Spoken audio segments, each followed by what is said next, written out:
LP news, నేను సల రాజేందర్. ముందుగా హెడ్లైన్స్ చూద్దాం.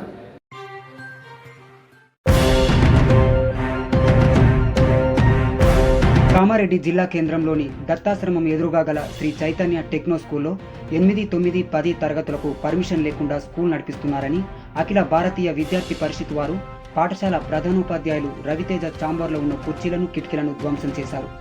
అంతేకాకుండా శ్రీ చైతన్య స్కూల్లో అనుమతి లేకుండా గత 6 నెలలుగా 8, 9, 10 తరగతులకు పర్మిషన్ లేకుండా నడిపిస్తున్నారని, సంవత్సరానికి ఒక్కో విద్యార్థి దగ్గర ఫీజులు 40,000 నుండి 60,000 రూపాయల వరకు వసూలు చేస్తున్నారని, దీనిపైన విద్యాశాఖ అధికారులు వెంటనే స్పందించి శ్రీ చైతన్య హైస్కూల్ను వెంటనే సీజ్ చేయాలని, పర్మిషన్ లేకుండా నడుస్తున్నటువంటి బస్సులను కూడా సీజ్ చేయాలని డిమాండ్ చేశారు. లేని ఎడల అఖిల భారతీయ విద్యార్థి పరిషత్ సంఘం ఆధ్వర్యంలో పెద్ద ఎత్తున ధర్నా, రాస్తారోకలు చేస్తామని డిమాండ్ చేశారు. ఎంఈఓ ఎల్లయ్య 8, 9 తరగతులను సీజ్ చేశారు. పర్మిషన్ తీసుకున్న తర్వాతనే 8, 9 తరగతులను నడిపించాలని ఎంఈఓ గారు అన్నారు. ఎంఈఓ ఎల్లయ్య మాట్లాడుతూ తెలంగాణ రాష్ట్రంలో 41 పాఠశాలలకు అనుమతులు లేవని, కామారెడ్డి జిల్లాలో శ్రీ చైతన్య టెక్నో స్కూల్ ఒకదానికి మాత్రమే 8, 9, 10 తరగతులకు అనుమతులు లేవని తెలిపారు. ప్రతి ప్రైవేట్ పాఠశాల దగ్గర స్కూల్ సిబ్బంది వివరాలు, వారి వేతనాలు మరియు పిఎఫ్ తదితర వివరాలు ఉంచాలని ఎంఈఓ గారు ప్రైవేట్ స్కూళ్ల యాజమాన్యానికి మీడియా ద్వారా వెల్లడించారు. కామారెడ్డి కేంద్రంలో ఉన్నటువంటి శ్రీ చైతన్య స్కూల్కు అనుమతులు లేకుండా 8, 9, 10 తరగతులను నడపడం జరుగుతుంది. ఈ గత 1 ఇయర్గా ఇక్కడ ఉన్నటువంటి స్కూల్కు అనుమతులు లేకుండా విద్యార్థుల జీవితాలతో చిలకమాడుతూ విద్యార్థుల తల్లిదండ్రుల దగ్గర నుండి అధికంగా ఫీజులు వసూలు చేయడం, అదేవిధంగా ఈ కేంద్రంలో ఉన్నటువంటి డిఓ, ఎంఈఓ అండర్టెండర్తో స్కూల్ని నడుపుతున్నారు. ఇక్కడికి వచ్చి సార్ అనుమతులు ఇవ్వండి అంటే మాకు అనుమతులు లేవని చెప్తున్నారు. ఒక నెల అయితే 10th తరగతి విద్యార్థులకు ఎగ్జామ్స్ ఉన్నాయి. ఈ విద్యార్థులకు హాల్ టికెట్ ఎక్కడి నుంచి ఇస్తారని అడుగుతున్నాము. అనుమతులు లేకుండా నడుపుతున్నటువంటి స్కూళ్లకు డిఓ ఈ యొక్క విద్యార్థుల ఫీజు ఎలా అయితే ఇష్యూ చేశారని అడుగుతున్నాము. డిఓ, ఎంఈఓ గారిని అడిగేది ఒకటే, మీ వాటా ఎంత ఈ స్కూళ్లలో? ఈ శ్రీ చైతన్య గవర్నమెంట్ ఇచ్చే జీతం మీకు చాలతలేదా? శ్రీ చైతన్య ఇచ్చే జీతంతో మీరు ఇల్లు నడుపుతున్నారన్నటువంటి మీ ఏవీపీ డిమాండ్ చేస్తుంది. ఇక్కడ ఉన్నటువంటి తరగతి గదులను వెంటనే సీజ్ చేసి ఇక్కడ ఉన్నటువంటి 8, 9, 10 తరగతుల విద్యార్థులను ఎక్కడికన్నా షిఫ్ట్ చేసి క్లాస్ రూమ్ చెప్పించాలని ఏబీపీ డిమాండ్ చేస్తుంది. లేని ఎడల డిఓ ఆఫీస్ ని అతి భారీ సంఖ్యలో ముట్టడిస్తామనేసి కూడా ఏబీపీ డిమాండ్ చేస్తుంది. ఖలీల్, ఏబీపీ జిల్లా హాస్టల్స్ కన్వీనర్. డిఓ గారికి మీరు ఏమైనా ఇన్ఫర్మేషన్ ఇచ్చారా? డిఓ సార్కి ఇన్ఫర్మేషన్ ఇచ్చాము. సార్ ఏమంటున్నారంటే ఇక్కడ ఎటువంటి అనుమతులు లేవు, వాళ్ళు ఎట్లా నడుపుతున్నారో మాకు తెలియదని అంటున్నారు. ఎంఈఓ సార్ కూడా చెప్తే ఏమంటున్నారంటే ఎంఈఓ సార్ వస్తున్నాం అనేసి గంట ముందు నుంచి కూడా చెప్తున్నారు. ఎంఈఓ సార్ వస్తలేరు. ఈ Sri Chaitanya school MEO sir, DO sir under జనరల్తోనే జరుగుతుంది. వీళ్ళు ఎంఈఓ సార్, డిఓ సార్ మొత్తం లంచాలు ఇచ్చుకుంటా ఈ స్కూల్ని నడుపుతున్నారు. అఖిల భారతీయ విద్యార్థి పరిషత్ నేడు కామారెడ్డి నగరంలో ఉన్నటువంటి శ్రీ చైతన్య దగ్గరకు వచ్చి ఇక్కడ చూస్తే 9th class, 10th class, 8th క్లాసుల వారికి పర్మిషన్లు లేవు. క్లాసులు ఎట్లా జరుపుతున్నారు ఇక్కడ? అరే విద్యార్థులకు క్లాస్ రూమ్లోకి వెళ్ళి చూస్తే ఫైర్ సేఫ్టీ లేదు, సరైన గ్రౌండ్ లేదు. ఇంకొన్ని రోజులైతే ఎగ్జామ్లు వస్తున్నాయి. విద్యార్థులకు ఇట్లాంటి బూత్ బంగ్లాలు పోయి చూస్తే బూత్ బంగ్లాలు ఇట్లాంటి దాంట్లో చదువు చెప్తా ఉన్నారు. అరే గవర్నమెంట్ స్కూళ్ళలో ఎన్నో సమస్యలు ఉన్నాయి, వాటిని పట్టించుకోరు మన డిఓ, ఎంఈఓ సార్. ఇట్లాంటి ప్రైవేట్ స్కూళ్ళలో వచ్చి ఇక్కడ లంచం తీసుకొని నెల జీతం ఇందులో నుంచి చేసుకుంటా ఉన్నాడు. ప్రైవేట్ సంస్థల నుంచి నెల జీతం వేసుకొని ఇట్లాంటిని లైట్ అనే ఇట్లా లైట్ తీసుకొని ఇట్లా పెడతా ఉన్నాడు. ఇదా పద్ధతి? ఒక గవర్నమెంట్ ఎంప్లాయీ చేయాల్సిన పద్ధతి ఇదేనా? మాట్లాడేది గవర్నమెంట్ స్కూల్లో జీతం గవర్నమెంట్ స్కూల్లో డిఓకి వస్తుంది అంటున్నారు. మరి దీనిలో ఇక్కడ ప్రస్తావన ఎందుకు వస్తుంది? ఎందుకంటే ఈడున్న మేనేజ్మెంట్ తోని కుమ్మకై ఈడ పైసలు తీసుకుంటా ఉన్నాడు. గవర్నమెంట్ ఇచ్చే పైసలు సరిపోతలే. అరే ఆ జీతానికే న్యాయం చేస్తలేరు మీరు. ఎంఈఓ సార్, డిఓ సార్, మీరు గవర్నమెంట్ ఇస్తున్న జీతానికే న్యాయం చేస్తలేరు. అక్కడ ఉన్న స్కూళ్ళని పట్టించుకోరు. ఇక్కడ వచ్చి ప్రైవేట్ స్కూళ్ళలో ఇక్కడ పైసలు తీసుకొని వీరికి ఫోన్లే అని లైట్ పర్మిషన్ లేదు, ఓకే తీసుకొని నడిపించుకోండి అని లైట్ ఇడ్స పెడతా ఉన్నారు. ఇది పద్ధతి కాదు సార్. వెంటనే మీరు వచ్చి ఈ రూమ్లని ఆ బూత్ బంగ్లా లాగా ఉన్నాయి అట్లాంటి క్లాసులన్నీ సీజ్ చేయాలి. ఫస్ట్ ఆ విద్యార్థుల భవిష్యత్తు ఏందో మీరు ఇప్పుడు వచ్చి ఇక్కడ మాకు చెప్పాలి. ప్రభుత్వ పాఠశాల పరిస్థితి ఏందో ఒకసారి డిఓకి మీరు ఎప్పుడైనా అడిగారా? ప్రభుత్వ పాఠశాల పరిస్థితుల పైన డిఓ గారి దృష్టికి, ఎంఈఓ గారి దృష్టికి ఎన్నోసార్లు పోయినాం, లెక్క లేదు వారికి. ఖచ్చితంగా ఏమని స్పందించారు డిఓ గారు? డిఓ గారు ఏమని స్పందించారు?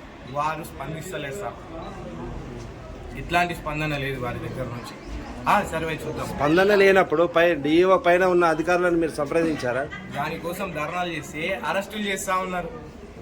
అరెస్టులు చేస్తా ఉన్నారు, విద్యార్థులను కేసులు పెడతామని భయపెడతా ఉన్నారు.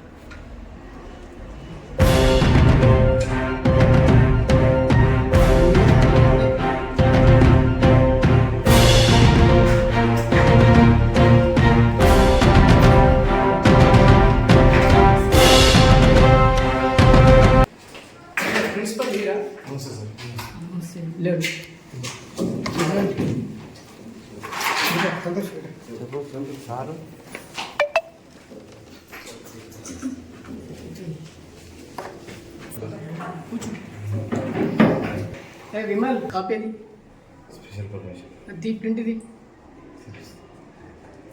ఇక్కడ యాక్చువల్లీ ఏంటంటే 890 పర్మిషన్ వీళ్ళు తీసుకోలేరు. వీళ్ళకి మస్తు 2-3 సార్లు నోటీస్ ఇష్యూ చేసినాం, బట్ వీళ్ళు సరిగా రెస్పాండ్ కాలేరు. మొత్తానికైతే 10వ తరగతి విద్యార్థులకు అన్యాయం జరుగుతుంది. గవర్నమెంట్ ఏం చేసిందంటే వీళ్ళు ఒక అప్లికేషన్ పెట్టుకుంటే మేము గవర్నమెంట్కి పంపినాం. వాళ్ళు స్పెషల్ పర్మిషన్ 10వ తరగతి విద్యార్థులకు ఇచ్చారు. ఈ అకాడమిక్ ఇయర్ 10వ తరగతి విద్యార్థులందరూ 10వ తరగతి పరీక్ష రాసుకోండి. ఫర్దర్గా ఖచ్చితంగా మీరు మళ్ళీ నెక్స్ట్ అకాడమిక్ ఇయర్ అయితే 100% 8, 9, 10th పర్మిషన్ లేకుండా మీరు స్కూల్ నడపద్దు అని. మొత్తం స్టేట్లో 41 స్కూల్స్ ఉన్నాయి. ఇలాంటి 41 స్కూల్లో ఈ శ్రీ చైతన్య స్కూల్ ఒకటి. 8th 9th ఉందా సార్? 8th 9th పర్మిషన్ లేదు. 8th క్లాస్ వాళ్ళకు 9th క్లాస్ వాళ్ళకు టీసీ కావాలంటే ఎట్లా ఇస్తారు సార్? ఎట్లా ఇస్తారు సార్? అది మేము అదే అడుగుతున్నాం సార్. 8th 9th క్లాస్ వాళ్ళకు టీసీ కావాలి. ఇప్పుడు ఎమర్జెన్సీగా టీసీ కావాలంటే ఎట్లా ఇస్తారు? రవితేజ గారు, ఇప్పుడు మీరు వైస్ ప్రిన్సిపల్ గారు ఉన్నారు కదా విమల్, ఆయన అంటే కొత్తగా వచ్చి 2 days అవుతుంది. సరే ఆయనకు అవగాహన లేదు. మీరు వాళ్ళు అడిగిన దానికి సమాధానం చెప్పండి కదా. ఇప్పుడు వాళ్ళు అడుగుతున్నారు 8th 9th రేపు ఏదైనా అవసరపడుతుంది, ఎక్కడి నుంచి ఇస్తారు? ఒక బోనఫైడ్ ఇవ్వండి మాకు. మీరు immediately 8th 9th call for Asian రేపటి నుంచి టుమారో ఆన్వర్డ్స్ సార్ పర్మిషన్ వచ్చేదాకా 8th 9th 10th పిల్లలకి స్పెషల్ ఉంది. అప్పుడు చూపించాలి కదా సార్? చూపించాలి కదా సార్? ఏజ్ కూడా చూపించాలి సార్. ఏజ్ కూడా చూపించాలి సార్. 10వ తరగతి విద్యార్థులు రేపు మనం అక్కడి నుంచి వచ్చినాం. మనం కూడా 10వ తరగతి విద్యార్థుల యొక్క భవిష్యత్తు. ఇప్పుడు మీరు ఏబీవీ పైన మీరు ఎవరి కోసం ఫైట్ చేస్తున్నారు? విద్యార్థులు వాళ్ళ జీవితాలు బాగుండాలి, మంచిగా చదువుకోవాలి. విద్యార్థుల జీవితాలు బాగుండాలి కదా. 10th స్పెషల్ ఫ్రీగా ఎడ్యుకేషన్ చెప్పండి, మేమే ఒప్పుకుంటాం. ఫ్రీగా ఎడ్యుకేషన్ చెప్పండి, ఫీజు తీసుకోమని. లేదు కదా, ఫ్రీ ఎడ్యుకేషన్ విద్యార్థుల కోసం మీరు కూడా ఆలోచించండి సార్. మీ ప్రపోజల్ మేము యాక్సెప్ట్ చేస్తాం. మీరు కూడా ఒకసారి ఆలోచించండి కదా సార్. మీరు మంచిగా చేసిన వాళ్ళం. ఓకే, నేను కూడా మీకు సపోర్ట్ చేస్తాను. రోహిత్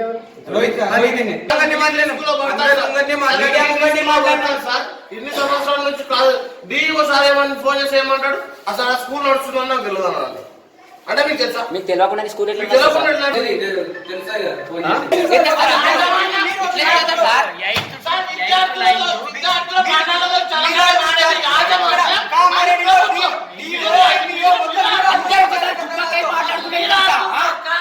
ఇంతకుముందు గతంలో లతా మేడం పనిచేసింది, ఆయన అక్కడ ఆ బ్రాంచ్లో ఉండే. మీరు ఏం చేస్తారంటే రేపటి నుంచి 8th 9th పిల్లలు ఇక్కడ కనబడద్దు. పర్మిషన్ తెచ్చుకోరి, నడిపించుకోరి. ఓకే, మీ వర్షన్ ఇది. పర్మిషన్ తెచ్చుకోరి బాగా చెప్తే వాళ్ళు కూడా ఏమన్నారు, వాళ్ళ ఉద్దేశం కూడా అదే, పిల్లల యొక్క భవిష్యత్తు ఖరాబ్ అవ్వద్దు, వాళ్ళకి పర్మిషన్ తెచ్చుకొని నడిపించుకోరు సార్ అంటారు. వాళ్ళకి అగ్నెస్ట్ గా పనిచేయాలి కదా, అంతే కదా. వాళ్ళు మాట్లాడే ఉద్దేశం కూడా వాళ్ళు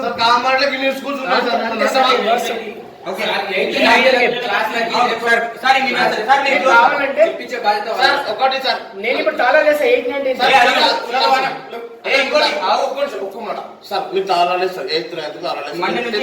ఉండాలి. Okay okay sir. 8th 9th వాళ్ళకి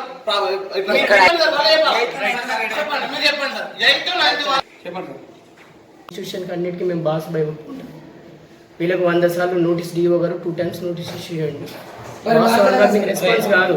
ఇక్కడ ఏమైపోయిందంటే హెడ్ కరస్పాండెన్స్ అనే వ్యక్తులు, మీకు తెలుసు కదా, కార్పొరేట్ స్కూలు ఇంక 100 బ్రాంచ్లు ఉంటాయి. వాడు ఎన్నో ఉంటాడు డైరెక్టర్, అందుకే వీళ్ళంతా పాపం పనిచేస్తారు. వీళ్ళంతా మనోళ్ళు. ఇప్పుడు ఏదో జీతం వస్తుంది అంటే ఉపాధి, ఇప్పుడు ఎంఎస్సి పిహెచ్డీలు డిగ్రీలు చేసుకొని నిరుద్యోగం అంటే ఉద్యోగం లేక ఏదో ప్రైవేట్గా చదువుకున్నాం కాబట్టి ఇక్కడ పనిచేయాలని ఆలోచనతో వచ్చినప్పుడు తీసుకుంటారు. వీళ్ళకి ఇవన్నీ రూల్స్ రెగ్యులేషన్ సరిగా అవగాహన ఉండదు. అవును సార్, వాళ్ళకు కూడా ప్రైవేట్ స్కూల్లో చేస్తున్నటువంటి వాళ్ళకు కూడా ఎంత జీతాలు ఇస్తున్నారనే పర్యవేక్షణ మీద ఉందా? ఉంది. ఎక్కడ ఉంది మీ దగ్గర చెప్పండి. మీరు ఎందుకు లేదు? ఇక్కడ లేదు చెప్పు. 100% ఉంది. ఎంత జీతాలు జీతాలు గవర్నమెంట్ చెప్పినటువంటి జీతాలు ఉన్నాయా? గవర్నమెంట్ చెప్పినటువంటి టైమింగ్స్ ఉన్నాయా? మీరు చెప్పండి నాకు, ఎప్పటి వరకు చెప్పండి, మాకు చెప్పండి. ఏంటంటే ఇక్కడ ఏ క్లాస్ అమౌంట్ తీసుకుంటారు అనేది అక్కడ ఎందుకు పెడతారు? డిస్ప్లే ఏంటి? డిస్ప్లే ఇక్కడనే కాదు, ఎక్కడ స్కూల్లో లేవు. నేను మీ దృష్టికి ఇప్పుడు మీడియా ద్వారా నేను అంటే మీకు అడగడం జరుగుతుంది. ఫ్లెక్సీలా ఏ టీచర్కి ఎంత జీతం ఇస్తారు, వాళ్ళకి పిఎఫ్ ఏమైనా కట్ చేస్తున్నారా, అదంతా డిస్ప్లే అంతా ఓపెన్ ఉండాలా. ఇప్పుడు జియోఎంఎస్ ఇప్పుడు ఏదో ఈడ రచ్చ చేసిరని చెప్పేసి మీరు చెప్పడం కాదు. 1,00,000 రూపాయలు మీరు అనుకోండి, 1,00,000 రూపాయలు వసూలు చేసిరు మీరు, ఆ 1,00,000 50% టీచర్లకు జీతాలు ఇవ్వాలా, అది రూల్. మీరు ఆడిట్ చేయాలా, అవన్నీ మాకు ఇవ్వాలా. మేము అవసరం వస్తే మీరు అడిగినప్పుడు చెప్పగలుగుతాం కదా. చెప్తున్నా కదా, మీది కూడా మైనస్. ఇప్పుడు మీరు ఏం చేయాలంటే మీకు వచ్చిన ఆదాయంలో 50% టీచర్లకు ఇచ్చి రిమైనింగ్ 15% మీ మెయింటెనెన్స్ కింద మీకు అన్నీ ఉంటాయి కదా. మీరు ఒక్కటి ఏంది పిఎఫ్ అని అవన్నీ ఉన్నాయో చెప్పేది. ఇక్కడ ఉన్నాయి శ్రీ చైతన్య స్కూలే కావచ్చు, కామాట్లో ఉన్న ప్రైవేట్ స్కూల్లో కావచ్చు, అన్ని స్కూళ్ళలో పిఎఫ్. ఇప్పుడు మీరు వచ్చారు కదా సార్, ఇప్పుడు శ్రీ చైతన్య గురించి మీరు ఏం రియాక్షన్? శ్రీ చైతన్య స్కూల్లో 8th and 10th పర్మిషన్ లేదు, బట్ 10th క్లాస్కి opening permission government special permission ఇచ్చింది. 10వ తరగతి విద్యార్థులను ఎగ్జామ్స్ దృష్టిలో పెట్టుకొని ఇచ్చింది కాబట్టి వాళ్ళని డిస్టర్బ్ చేయకుండా 8th, 9th పిల్లల్ని రేపటి నుంచి మేము ప్రజెంట్ సీల్ చేస్తున్నాం. వాళ్ళు పర్మిషన్ వచ్చేదాకా ఆ పిల్లలు ఇక్కడికి రారు. ఎక్కడికి వెళ్తారు అనేది కొంచెం ఇక మనం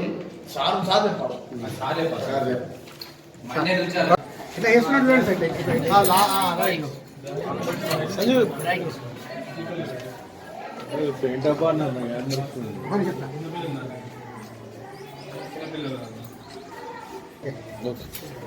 సార్ ఇప్పుడు ఇక్కడ క్లాస్ సార్